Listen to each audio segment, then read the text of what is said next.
Roofing material has been used throughout the ages, and in the early Victorian period it was required, yet again of course. Up to that time and around the middle of the 19th century, the cheaper roofing material was timber shingles laid over battens which were fixed to the roof frame. Hi, I'm Michael Bieshel, here Australian Historical Fiction, and we look at the roofing fabric. Now, the more expensive and richer the houses would boast slate, but most people, timber was the go. The shingles were not ideal. Usually they were not made or manufactured to size, but were irregular in shape. They could leak and would shrink in the heat and then expand when they were wet under rain.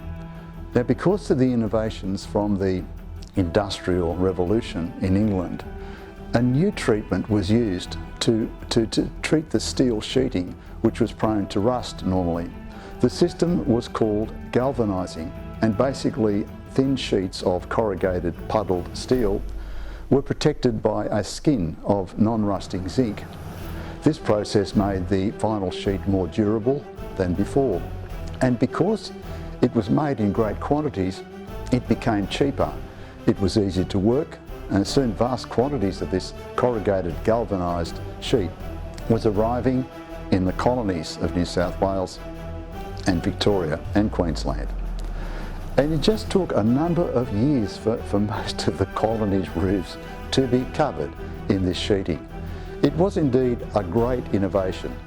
It was a highly utilitarian material, quickly fixed, and there was little waste.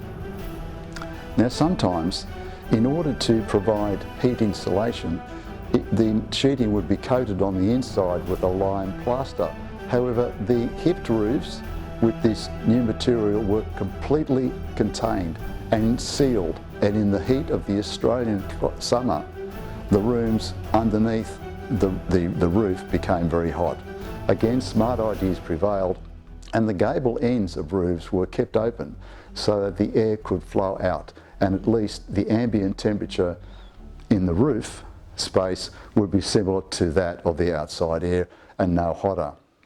In order to facilitate the exhaust of hot, trapped roof space, convection currents were created, and there were openings made in the eaves where the roof met the outside walls, so that the comparatively cooler air could rise and be heated and then naturally flow from the exits to the roof gable ends in the roof proper. And of course the walls were covered with this same corrugated metal sheeting. And there were limited ways of being able to stop the convected heat from coming from the outside into the living space. Even the lining of these walls on the inside with timber, battens and weatherboards did little to reduce the temperature inside. Still, all in all, both the wall sheeting and the roof sheeting were a big step up from the shingles and wattle and daub, which was before and showcased the fabrics of many Australian early homes. So thanks for watching this video, interesting as it is, and keep an eye out for the next video which will be coming in, and the architects who had such a great impact in this early Victorian period.